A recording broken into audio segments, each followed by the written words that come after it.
Il est 20h, bonsoir à tous et merci d'être avec nous sur La Première. À la une de votre journal ce soir, dernière nuit dans le hangar d'Air Saint-Pierre pour l'ATR 42 500. Demain, l'appareil utilisé jusque fin 2020 par la compagnie locale s'envolera pour rejoindre la Colombie. Il servira désormais pour les déplacements de la police nationale du pays d'Amérique du Sud. La vente a été finalisée aujourd'hui.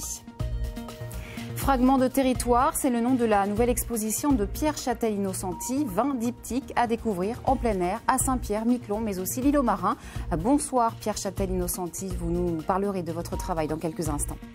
Parfois confondue avec la processionnaire du pain, la chenille à tente estivale ne représente pas de danger ni pour les promeneurs ni pour la biodiversité. Ces larves seraient plus nombreuses, donc plus visibles cette année.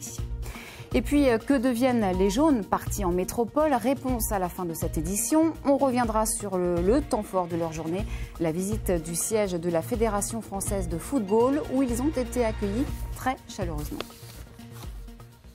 Vous avez certainement aperçu ces derniers temps des panneaux avec des photographies, des diptyques installés à Saint-Pierre, l'île aux Marins, et à partir de demain à Miquelon, dans le cadre d'une exposition en plein air. Votre exposition, Pierre Châtel-Innocenti. Merci d'être avec nous ce soir. Alors cette exposition, vous l'avez intitulée Fragment de territoire. Est-ce que vous pouvez nous expliquer son concept? Tout à fait. Déjà, avant même de parler du concept, remercier tous les partenaires qui, pendant des mois, m'ont aidé à porter ce projet. La municipalité de Saint-Pierre, la collectivité, la municipalité de Miquelon aussi, comme vous l'avez dit, qui participe, la représentation locale du ministère de la Culture, même des entreprises privées. Et c'est là où je me suis rendu compte que ce type de projet artistique pouvait être extrêmement fédérateur finalement au niveau de l'archipel et aussi ailleurs. Mobilisation autour de ce projet. Tout à fait. Et ensuite, pour revenir au concept même, alors ça s'inscrit dans la continuité de ce que j'avais fait dans l'expo à l'Arche l'année dernière, pour peut-être certains des auditeurs qui l'ont vu, qui s'appelait Mémoire de paysage. Moi, je suis photographe d'architecture, donc mon sujet, c'est l'architecture. Et là, l'idée, c'est de faire des très grands formats de presque 2 mètres de large qui vont être installés, donc, comme vous l'avez dit, partout dans l'archipel. On a essayé d'oublier personne, il y a, même à l'île aux Marins. Alors, il n'y a pas au Grand Colombier, mais peut-être ce sera à venir. À chaque fois, ça se présente 2 photos. Une vue de l'archipel. C'est fragment de territoire, mais ça met à l'honneur nos territoires ici. Et à mettre en comparaison, en opposition avec un autre lieu ailleurs, souvent en métropole, et de jouer sur des contrastes. Moi, je sais ce que j'y ai mis, mais ce qui va être intéressant de voir, c'est ce que les gens vont y trouver aussi. Alors justement, qu'est-ce que vous y avez mis, vous?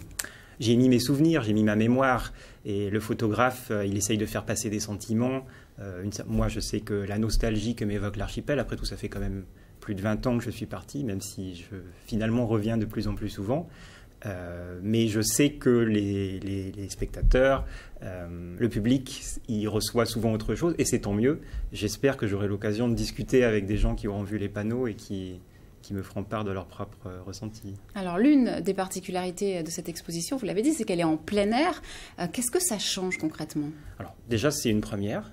C'est une première pour moi, et de ce que j'ai cru comprendre, c'est une première aussi pour ici, pour l'archipel. La dimension change totalement. Il y a une inscription dans l'espace, et on s'inspire un petit peu des concepts de ce qui s'appelle le land art. Chaque œuvre est en rapport avec l'environnement dans lequel elle est. D'ailleurs, les œuvres ont été positionnées aux endroits où la photo a été prise, ou à proximité. Donc ça, déjà, ça change tout. Ensuite, il y a la durée. Il n'y a pas de fin prévue. L'idée, c'est que ça tienne le plus longtemps possible. On verra comment ça résiste au vent, aux éléments, à la neige, à la pluie. Mais ça veut dire que quand je vais repartir de l'archipel, il va rester quelque chose de moi installé, ce qui est très différent d'une expo qui dure 15 jours. Voilà. Et pour le public n'aura pas besoin d'aller dans une salle. Il peut, sur son trajet quotidien, voir une œuvre. Donc ça, c'est très différent aussi. Alors, c'est une exposition qui résulte de nombreux mois de travail en amont. Une question justement sur l'association de ces 2 photos que l'on voit sur chaque panneau. Est-ce que le choix se fait au moment de la prise de vue, ou est-ce que c'est un travail a posteriori? C'est plutôt a posteriori. Moi, je sais que c'est comme ça que j'ai travaillé. Sur certaines rares photos, en la prenant, je me suis dit « Ah, ça, je sais ce que je vais faire avec ». Mais c'est quand même assez difficile pour plein de raisons. Il faut que ça fonctionne visuellement. Il y a une complémentarité entre les images. D'ailleurs, c'est ça qui fait l'originalité, je crois. Ce n'est pas seulement d'accoler 2 images bien autres, mais il y a un franchissement d'un univers à l'autre. Les gens pourront voir. Et ça nécessite quand même beaucoup de travail a posteriori. Donc c'est pas mal de temps de prise de vue, mais c'est aussi beaucoup de temps sur l'ordinateur ensuite derrière. Cette complémentarité, justement, elle est basée sur quoi, par exemple? Elle est basée sur des contrastes d'univers. On sait très bien que, par exemple, les maisons de l'archipel, on les verra nulle part ailleurs. J'ai essayé de les intégrer dans des univers urbains qui ne se retrouvent pas à Saint-Pierre, ce qui était déjà quelque chose que je faisais précédemment, mais d'une autre manière. Donc on garde ce concept-là, mais avec un principe artistique légèrement différent. Alors cette exposition en plein air sera aussi visible d'une certaine manière à la Microfolie, c'est ça?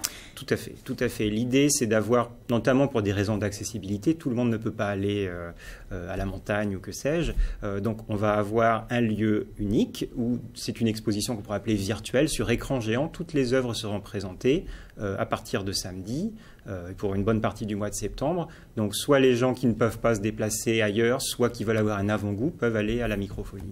Il y a aussi un documentaire en préparation à 52 minutes qui suit tout ce travail. Oui. Comment est venue l'idée de ce documentaire ? Eh bien, quelquefois, le hasard fait bien les choses. L'idée est venue que j'ai rencontré un producteur qui était de passage dans l'archipel quand je faisais ma précédente exposition. Et on a décidé de travailler ensemble.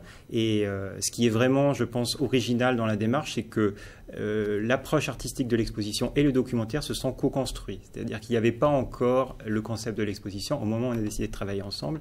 Et les deux se sont alimentés. Et j'espère que ça se ressentira quand le documentaire sortira cette année. Est-ce que l'idée, c'est de montrer un petit peu la face cachée, tout ce travail qui est en amont qu'on ne voit pas forcément, qu'on n'imagine pas forcément en voyant le résultat? Tout à fait. Donc, documentaire réalisé par Lionel Boisseau, qui sera d'ailleurs diffusé le 8 décembre sur notre antenne dans un nouveau numéro de Longue Vue. Merci beaucoup d'être venu sur notre plateau ce soir.